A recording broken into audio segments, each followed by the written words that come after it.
Hello friends, இங்கிலாந்துக்கு எதிராக இந்திய கிரிக்கெட் அணி 5 போட்டிகள் கொண்ட மெகா டெஸ்ட் தொடரில் விளையாடி வருகிறது. 2025 உலக டெஸ்ட் சாம்பியன்ஷிப் கோப்பையின் அங்கமாக நடைபெறும் இந்த தொடரில் ஹைதராபாத் நகரில் நடந்த முதல் போட்டியில் 28 ரன்கள் வித்தியாசத்தில் இங்கிலாந்து வென்றது. அதனால் ஆரம்பத்திலேயே முன்னிலை பெற்ற அந்த அணி 12 வருடங்கள் கழித்து இந்தியாவை அதன் சொந்த மண்ணில் வீழ்த்துவோம் என்று சொன்னதை செய்து காட்டும் என எதிர்பார்க்கப்பட்டது. ஆனால் விசாகப்பட்டினத்தில் நடந்த இரண்டாவது போட்டியில் 106 ரன்கள் வித்தியாசத்தில் வென்று கம்பேக் கொடுத்த இந்தியா தொடரை சமன் செய்தது. அதைவிட மூன்றாவது போட்டியில் 434 ரன்கள் வித்தியாசத்தில் டெஸ்ட் கிரிக்கெட்டில் தங்களுடைய மிக பெரிய வெற்றியை பதிவு செய்து சாதனை படைத்த இந்திய அணி இங்கிலாந்தை தெறிக்க விட்டு முன்னிலை பெற்றது.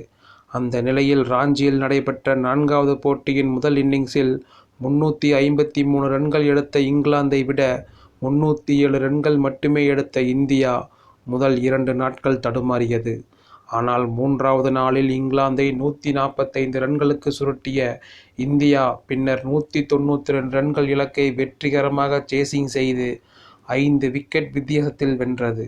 இதன் வாயிலாக டெஸ்ட் கிரிக்கெட்டில் தங்களுடைய சொந்த மண்ணில் 200க்கும் குறைவான இலக்கை சேசிங் செய்து போட்டிகளில் 30வது முறையாக இந்தியா வென்றுள்ளது. வரலாற்றில் சொந்த மண்ணில் இதுவரை 200க்கும் குறைவான இலக்கை சேசிங் செய்து 33 டெஸ்ட் போட்டிகளில் 30 வெற்றிகளை பெற்ற இந்தியா 3 டிராவை பதிவு செய்தது.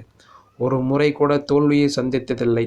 அதைவிட இதையும் சேர்த்து தங்களுடைய சொந்த மண்ணில் தொடர்ந்து 17வது முறையாக ஒரு டெஸ்ட் தொடரை வென்று இந்தியா வெற்றி நடைபெற்று வருகிறது. கடைசியாக கடந்த 2012ஆம் ஆண்டு அலஸ்டர் குக் தலைமையிலான இங்கிலாந்துக்கு எதிராக சொந்த மண்ணில் நடந்த டெஸ்ட் தொடரில் தோனி தலைமையிலான இந்தியா தோல்வியை சந்தித்தது. ஆனால் அதன் பின் கடந்த 12 வருடங்களாக இந்த தொடரையும் சேர்த்து 17 டெஸ்ட் தொடர்களில் தொடர்ச்சியாக வெற்றி கண்டுள்ளது. இதன் வாயிலாக டெஸ்ட் கிரிக்கெட்டின் வரலாற்றில் சொந்த மண்ணில் அதிக தொடர்களில் வென்ற அணி என்ற யாராலும் தொட முடியாத உலக சாதனையும் இந்தியா படைத்து வருகிறது. அந்த பட்டியலில் இந்தியா 17 தொடர்கள், ஆஸ்திரேலியா 10 தொடர்கள், வெஸ்ட் இண்டீஸ் 8 தொடர்கள், நியூசிலாந்து 8 தொடர்கள் ஆகும்.